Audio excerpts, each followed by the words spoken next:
Hello everyone, welcome back to new video. तो दोस्तों, आज हम एक और टॉपिक को कवर करने वाले हैं और ये जो टॉपिक है ये है हिंदी विराम चिन्ह। तो आज के बाद आप लोगों का एक भी डाउट यहाँ पर नहीं रहेगा। तो हिंदी विराम चिन्ह मैं आप लोगों को आज अच्छे से समझाने वाला हूँ, ताकि आप लोगों को जो आप लोगों के एग्ज़ाम होंगे उनमें आप लोग अपने यहाँ पर अच्छे से पूरे अंक प्राप्त कर सको। तो हिंदी विराम चिन्ह को चलिए अच्छे से समझते हैं। तो हिंदी भाषा में विराम चिन्ह वे विशेष संकेत होते हैं जिनका उपयोग लिखित भाषा, यानी कि जब आप लोग लिखाई करते हो, लिखने वाली भाषा करते हो, लिखित भाषा में वाक्यों और शब्दों के बीच ठहराव भाव और अर्थ को स्पष्ट करने के लिए किया जाता है। किसका प्रयोग? विराम चिन्ह का। तो विराम का शाब्दिक अर्थ होता है ठहराव या रुकना। विराम का शाब्दिक अर्थ क्या है? ठहराव या फिर रुकना। जैसे हम बोलते समय अपनी बात को समझाने के लिए कहीं पर रुकते हैं, कहीं थोड़ा ठहरते हैं या फिर कहीं प्रश्न पूछते हैं, वैसे ही लिखित भाषा में इन ठहरावों और भावों को दर्शाने के लिए विराम चिन्हों का प्रयोग किया जाता है। तो विराम चिन्ह का प्रयोग कहाँ पर किया जाता है? जहाँ पर ठहराव की स्थिति हो। तो विराम चिन्हों के सही प्रयोग से भाषा में स्पष्टता आती है और अर्थ का अनर्थ होने से बच जाता है। एक ही वाक्य में विराम चिन्हों के स्थान बदलने से उसका अर्थ पूरी तरह बदल सकता है। तो विराम चिन्ह इसीलिए आप लोगों के लिए काफ़ी ज़्यादा महत्वपूर्ण हो जाते हैं। अगर आप लोग लिखित भाषा यानी कि लिखने वाली भाषा लिख रहे हो तो आप लोगों को पता होना चाहिए विराम चिन्ह का प्रयोग कहाँ पर किस प्रकार किया जाता है और किस विराम चिन्ह का प्रयोग कहाँ पर किया जाएगा। बाकी अगर आप लोग फाइनेंशियली सपोर्ट दिखाना चाहते हो तो आप लोग इस QR कोड को स्कैन करके फाइनेंशियली सपोर्ट हमें दे सकते हो। और अब बात कर लेते हैं विराम चिन्हों के प्रमुख भेद और उदाहरण के साथ हम जानेंगे अच्छे से। तो हिंदी में कई प्रकार के विराम चिन्ह होते हैं, जिनमें से कुछ के बारे में हम यहाँ पर डिस्कस करने वाले हैं। तो सबसे पहला जो है वो है पूर्ण विराम। और पूर्ण विराम का जो साइन होता है वो एक डंडी होती है, सीधी एक डंडी। ठीक है, विराम चिन्ह में सबसे पहला जो पूर्ण विराम है, सीधी डंडी, आप लोगों को इससे ध्यान रखना है। अगर जहाँ पर आप लोगों को कोई डंडी दिख रही है तो वो पूर्ण विराम का चिन्ह है। तो यह जो चिन्ह है वाक्य के पूर्ण होने का संकेत देता है। यानी कि अगर आप लोगों ने जैसे कोई वाक्य लिखा और उसके अंत में आप लोग इस प्रकार यहाँ पे उपयोग कर सकते हो। जब आप लोगों का जो वाक्य आप लोगों ने लिखा है वो पूर्ण हो गया है तो आप लोग वहाँ पर पूर्ण विराम का चिन्ह लगा सकते हो। इसका प्रयोग प्रश्नवाचक और जो विस्मयादिबोधक जो वाक्य होते हैं उनको छोड़कर सभी प्रकार के वाक्यों के अंत में किया जाता है। तो देखो, ये जो पूर्ण विराम का चिन्ह है, एक तो प्रश्नवाचक जो वाक्य होते हैं और एक विस्मयादिबोधक जो वाक्य होते हैं, वहाँ पर इनका प्रयोग नहीं होता है। बाकी हर प्रकार के वाक्यों में उनके अंत में इस प्रकार का चिन्ह इस्तेमाल किया जाता है। तो उदाहरण के लिए मैं आपको बता देता हूँ, जैसे मैं खाना खा रहा हूँ, यहाँ पर वाक्य पूरा हो चुका है तो यहाँ पर उसके अंत में क्या आया? पूर्ण विराम। सूर्य पूर्व से निकलता है तो वाक्य पूरा हुआ तो अंत में क्या आया? पूर्ण विराम। बच्चे खेल रहे हैं तो वाक्य पूरा हुआ, अंत में क्या आया? पूर्ण विराम। तो ये तो हुई आपका पूर्ण विराम। उसके बाद अगला जो आपका यहाँ पर विराम चिन्ह आता है वो है आपका अल्प विराम। अल्प विराम का साइन क्या होता है? अल्प विराम का साइन होता है इस प्रकार। तो यह चिन्ह वाक्य में थोड़े ठहराव को दर्शाता है। वाक्य में क्या करता है? थोड़े ठहराव को दर्शाता है और इसका जो प्रयोग है विभिन्न स्थानों पर किया जाता है। तो एक ही प्रकार के कई शब्दों को अलग करने के लिए आप लोग अल्प विराम का इस्तेमाल कर सकते हो। जैसे राम, श्याम, मोहन और सुरेश दोस्त है, तो इसमें देखो राम, श्याम, मोहन तीनों अलग अलग नाम है, तो इनको अलग करने के लिए आप लोग अल्प विराम का इस्तेमाल करते हो। तो उपवाक्यों को अलग करने के लिए भी आप लोग अल्प विराम का इस्तेमाल करते हो। तो इसके उदाहरण है, जब वह आया मैं पढ़ रहा था। तो यहाँ पर दो वाक्य है और जब दो उपवाक्यों को अलग किया जाता है, दो वाक्यों को अलग किया जाता है, देखो जब वह आया मैं पढ़ रहा था, तो उपवाक्य ये बन रहे हैं। तो उपवाक्यों को अलग करने के लिए आप लोग अल्प विराम का इस्तेमाल करते हो। संबोधन के बाद भी आप लोग अल्प विराम का इस्तेमाल करते हो। जैसे भाइयों और बहनों, तो यहाँ पर संबोधन हो रहा है तो यहाँ पर आप लोग अल्प विराम का इस्तेमाल करोगे। आज हम एक महत्वपूर्ण विषय पर चर्चा करेंगे, तो ये पूरा आप यहाँ पे कंप्लीट वाक्य हो गया। देखो भाइयों और बहनों, संबोधन के बाद आप लोग अल्प विराम का इस्तेमाल करते हो। आज हम एक महत्वपूर्ण विषय पर चर्चा करेंगे और अब जो आपका वाक्य है वो पूरा कंप्लीट हो गया तो पूर्ण विराम भी यहाँ पर आ चुका है। ठीक है, हाँ और नहीं के बाद भी आप लोग क्या करते हो? अल्प विराम का इस्तेमाल करते हो। जैसे उदाहरण हो गया, हाँ मैं कल आऊँगा, तो हाँ के बाद आप लोगों ने अल्प विराम का इस्तेमाल किया है। देखो हाँ मैं कल आऊँगा, तो यहाँ पर भी अल्प विराम का इस्तेमाल हुआ है। और उद्धरण से पहले, उद्धरण यानी कि जब कोई मुख्य बात होती है, कोई मुख्य कथन होता है, तो उससे पहले भी आप लोग अल्प विराम का इस्तेमाल करते हो। जैसे उसने कहा मैं नहीं जानता। उद्धरण, ये जो आप लोग चिन्ह देखते हो इसके अंदर जो कही गई बात होती है यहाँ पर ये उद्धरण के अंदर आती है, तो उससे पहले भी आप लोग अल्प विराम का इस्तेमाल करते हो। तो उसने कहा मैं नहीं जानता, तो यहाँ पर भी अल्पविराम का इस्तेमाल होता है।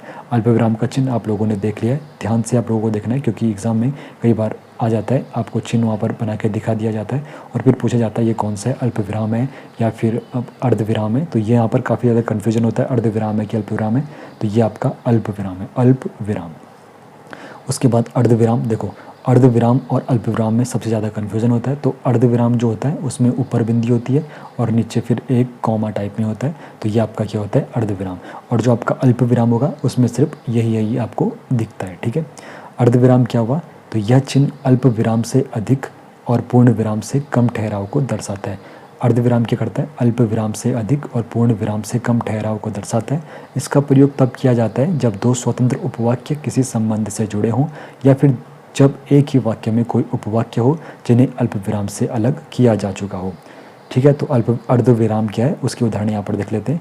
उसने बहुत मेहनत की फिर भी सफल नहीं हो पाया। तो देखो यहाँ पर दो उपवाक्य हैं, तो यहाँ पर इनको अलग किस प्रकार किया जाएगा, यहाँ पर आप लोग देख सकते हो, यहाँ पर अर्धविराम की बदौलत इनको अलग किया जा रहा है। तो उसने बहुत मेहनत की फिर अर्धविराम फिर भी सफल नहीं हो पाया, तो यहाँ पर अर्धविराम आप लोग देख सकते हो। सुबह हुई, सूरज निकला, पक्षी चहचहाने लगे, तो यहाँ पर अर्धविराम आप लोग देख सकते हो। अर्धविराम का चिन्ह इस प्रकार होता है, जहाँ पर अल्पविराम से ज़्यादा और पूर्ण विराम से कम ठहराव होता है, वहाँ पर आपका कौन सा चिन्ह का इस्तेमाल किया जाता है, अर्धविराम का, ठीक है।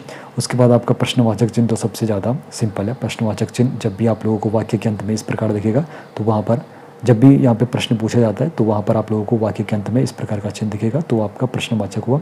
तो यह चिन्ह प्रश्न पूछने वालों वाक्यों के अंत में लगाया जाता है, जैसे तुम कहाँ जा रहे हो, क्या तुमने खाना खाया, तुम्हारा नाम क्या है। यहाँ पे प्रश्न पूछे जा रहा है तो यहाँ पर प्रश्नवाचक चिन्ह का प्रयोग किया जाता है। विस्मयादिबोधक चिन्ह भी काफ़ी ज़्यादा सिंपल है।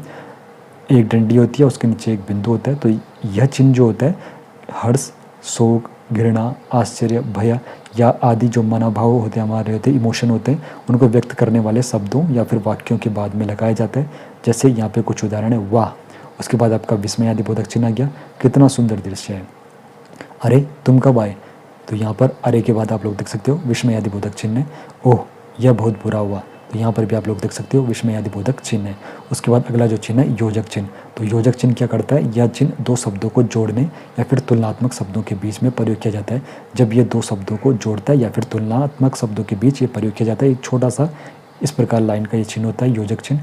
तो जैसे इसके उदाहरण है माता, पिता, सुख, दुख, धीरे धीरे, रात दिन, तो ये बीच में आपको जो चिन्ह दिख रहा है ये आपका योजक चिन्ह होता है। उसके बाद योजक चिन्ह के बाद एक होता है निर्देशक चिन्ह। तो निर्देशक चिन्ह योजक चिन्ह से थोड़ा सा लंबा होता है, योजक चिन्ह से थोड़ा सा लंबा होता है निर्देशक चिन्ह, और इसका जो प्रयोग होता है किसी बात का विवरण देने और उदाहरण देने या फिर संवाद में नाम के बाद यहाँ पर निर्देशक चिन्ह का प्रयोग किया जाता है। जैसे अध्यापक ने कहा, अब यहाँ पे विवरण दिया जा रहा है, तुम्हें मन लगाकर पढ़ना चाहिए, मैंने उससे पूछा, फिर यहाँ पे विवरण के लिए यहाँ पे विवरण चिन्ह का प्रयोग किया जाएगा, तुम क्या कर रहे हो। इसके मुख्य भेद है, यहाँ पे विवरण चिन्ह संज्ञा, सर्वनाम और क्रिया, इस प्रकार विवरण चिन्ह का प्रयोग किया जाता है। उसके बाद उद्धरण चिन्ह होता है। उद्धरण चिन्ह मैंने आपको ऊपर भी बताया, उद्धरण चिन्ह का यहाँ पर इस प्रकार इस्तेमाल किया जाता है। अब देखो उद्धरण चिन्ह जो है, यह चिन्ह किसी के कहे गए कथन को ज्यों का त्यों प्रस्तुत करने के लिए प्रयोग किया जाता है। अब हमारे पास क्या होता है, एक दोहरा उद्धरण चिन्ह होता है। दोहरा मैंने आपको ये बताया इसका साइन। दोहरा उद्धरण चिन्ह जो होता है, किसी की कही हुई बात को हूबहू लिखने के लिए आप लोग दोहरा उद्धरण चिन्ह लगाते हो। जैसे गांधी जी ने कहा, करो या फिर मरो, करो या मरो, तो यहाँ पर उद्धरण चिन्ह का प्रयोग आप लोग देख सकते हो। जब किसी की बात को हूबहू लिखा जाता है तो वहाँ पर उद्धरण चिन्ह का प्रयोग किया जाता है।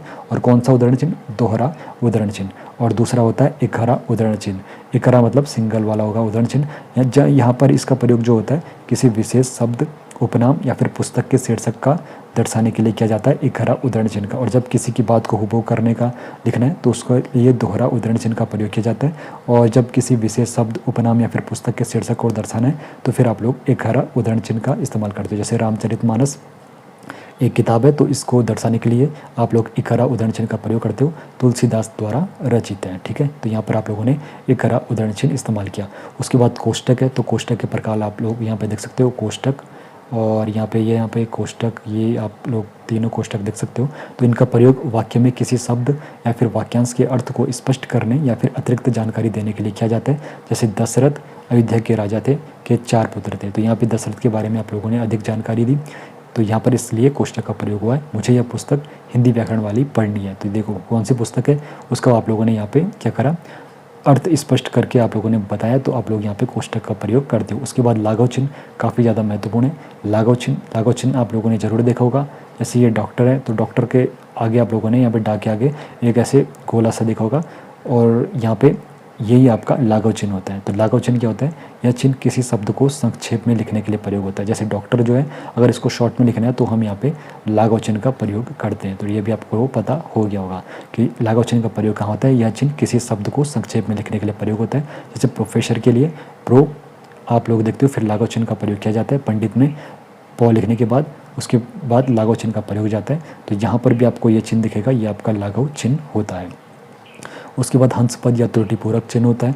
हंसपद या त्रुटिपूरक चिन्ह आपका इस प्रकार होता है, ये भी आपको ध्यान में रखना है। और यह चिन्ह तब प्रयोग किया जाता है जब लिखते समय कोई शब्द या वाक्यांश छूट जाता है और उसे बाद में ऊपर या फिर नीचे लिखा जाता है। जैसे मैं कल दिल्ली जाऊँगा, तो यहाँ पर देखो लाघव चिन्ह का प्रयोग हुआ है ना, यहाँ पे हंसपद या फिर त्रुटिपूरक चिन्ह का प्रयोग हुआ है ना।